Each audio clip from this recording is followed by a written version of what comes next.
What's going on YouTube? So today we're going to be checking out the Pheanoo P27 2.1 channel soundbar.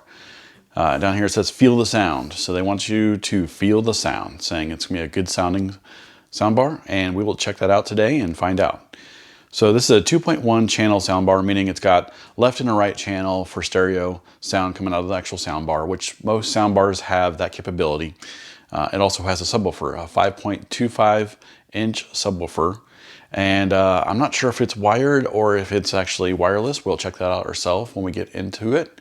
But as you can see, it is 120 watts for the actual power it's supplying to the speakers itself.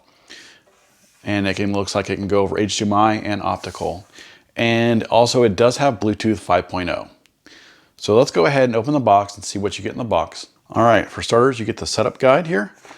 A quick setup guide kind of explaining what's in the box, all the cables and how to set it up to your TV. Then you have an actual user manual here.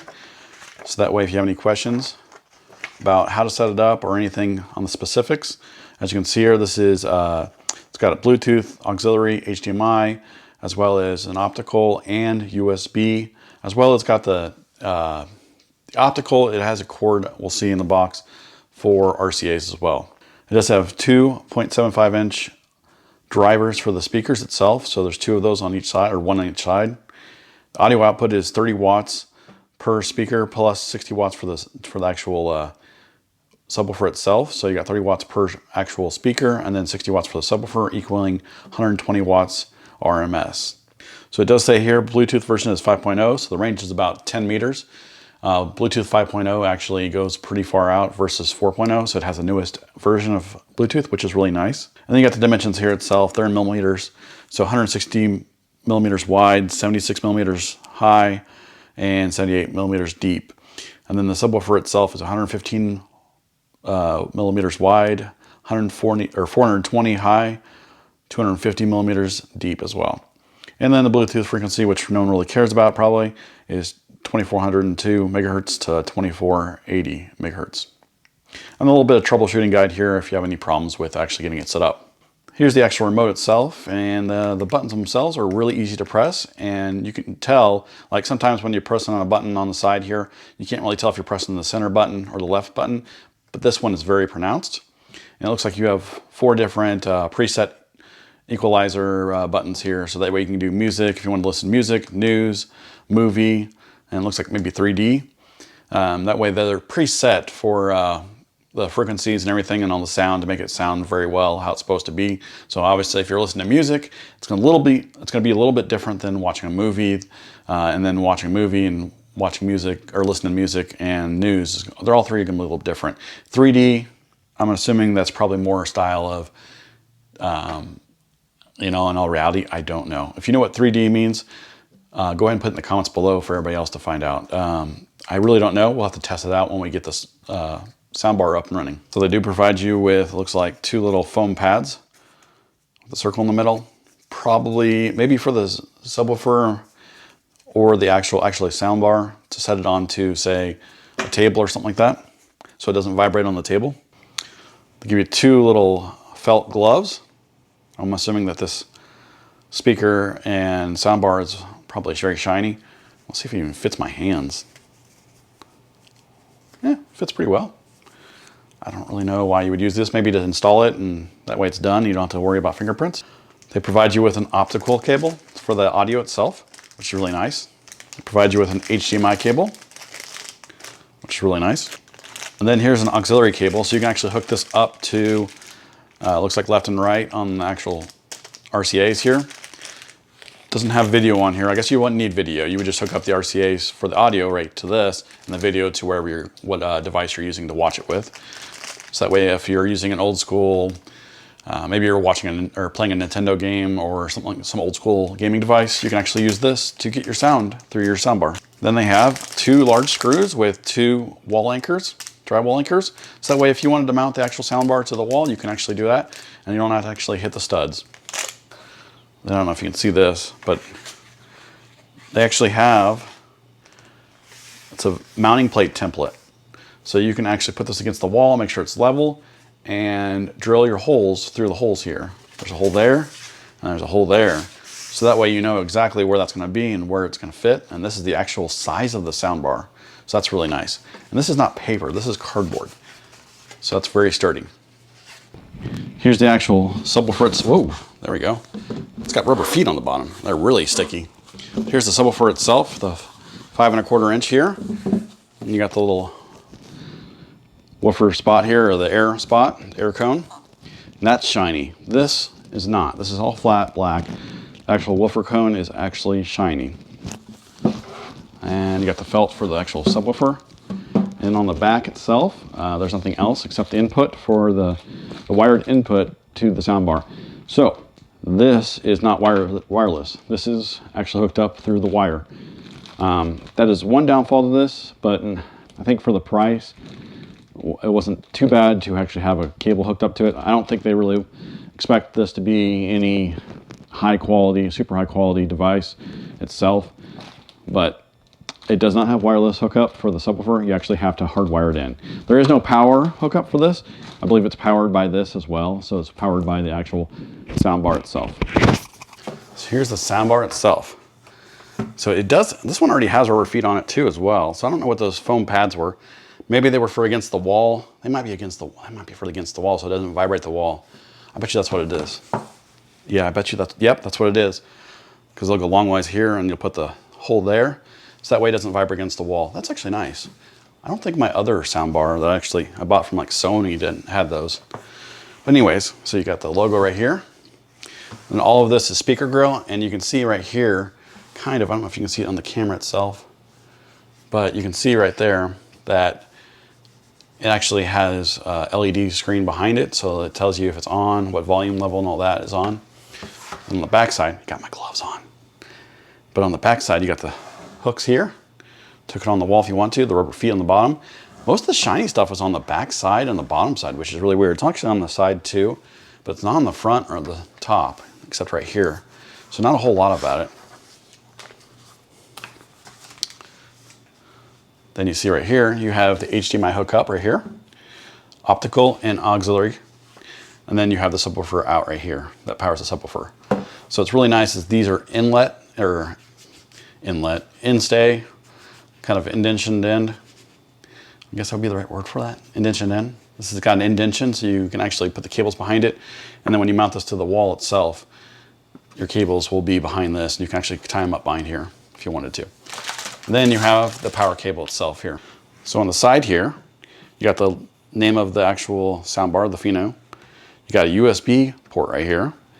And then you have volume down, volume up, and power. Wow, those are really clicky. You probably can you hear those? Those are really loud. We got power, volume up and down. And then the other side, there's nothing except the shiny black here. So let's go ahead and get this set up and hooked up to my TV or a TV. And let's go ahead and test it out. I'm not sure that you're gonna be able to hear or really feel the sound itself. I guess you won't ever feel the sound on your side, but I don't think you're gonna get the full effect of actually the quality of the sound. So you're gonna have to rely on myself to kind of explain to you what it sounds like. But in all reality, for the price, I think that you're gonna be, we'll see if you're gonna be really pleased. If not, we'll let you know if we don't like it. So I'm gonna go ahead and play, actually it looks like Casey Neistat just released a video on the GoPro Hero 9. He has a nice transition between actual talking and music and all that. So I'm gonna go ahead and play it on here. I'm gonna go ahead and leave it on the movie mode and we'll go from there. In today's tech review, we'll be looking at the latest and greatest offering from GoPro. So every year when GoPro announces their new camera, their latest offering, I ask myself one question, which is why? Why, GoPro, should I spend $450 on another GoPro when I have my old GoPro that still works with these? Alright, so try to pay attention to how good the stabilization is. I'm not doing any stabilizing in post here. Everything you see is in camera.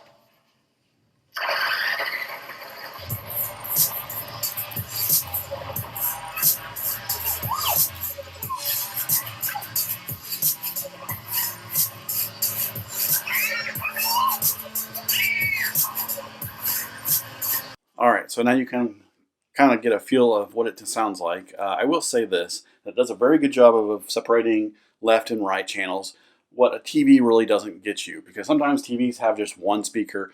A lot of times they have just one speaker, so that's hard when you have speakers, left and right channels really close together.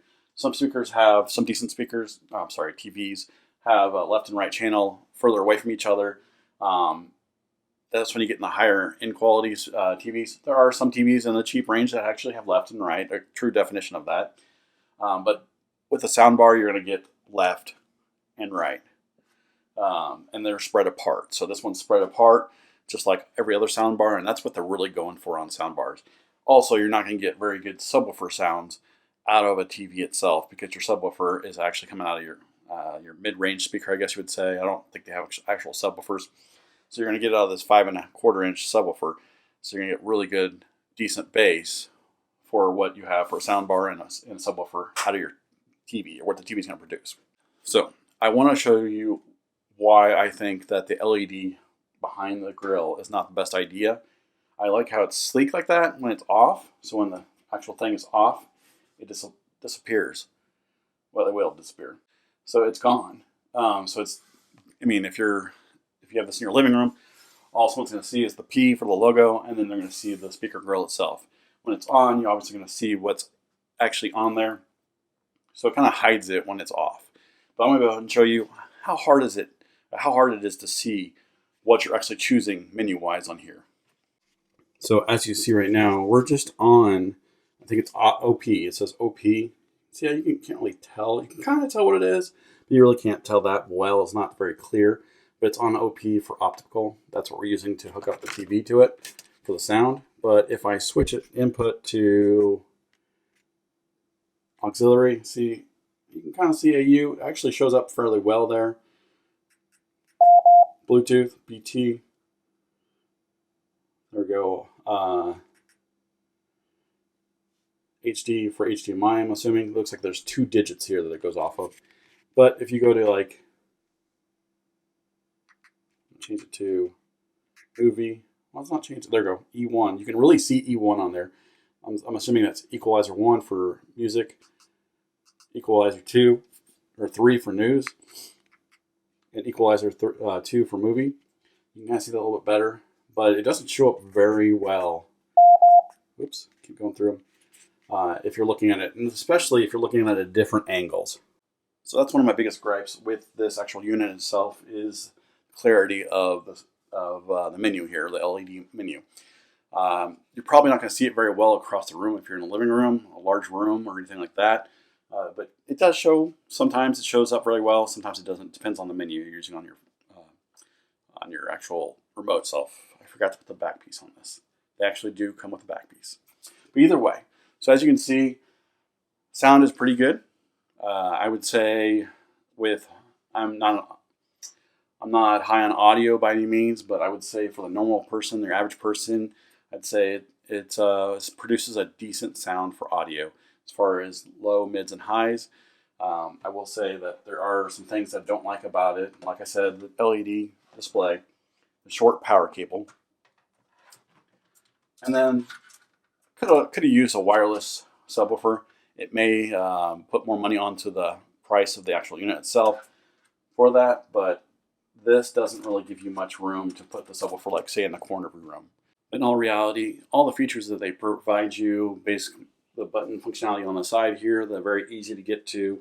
The actual remote itself, the only thing on the remote I don't like is the volume up and down. What you would think would be one of these buttons here, but it's not. It's actually one of these here. Just something you have to realize and get used to, versus like a regular TV remote like this. Normally they're right here, but they're not here. But other than that, for the functionality that the system provides, you got input functions of quite a few different input functions. You got Bluetooth, you got HDMI, you have, I forgot the other ones. Bluetooth, HDMI, auxiliary, optical, and I think that's it. So you got Bluetooth, HDMI, optical, and auxiliary for the inputs itself. I think so. So I'll put a link in the description for this product in the description below, so you can check out current pricing for yourself. whether they're running a discount or whatnot. At least you can get current pricing on it if you decided to purchase it, or just look at other features on it. I will put more information about the actual device itself in my description below, as well as if you have any questions, comments, or opinions about the device, put them in the comment section below. I'd love to hear from you. If this is your first time to my channel, please consider subscribing, and I will see you next time.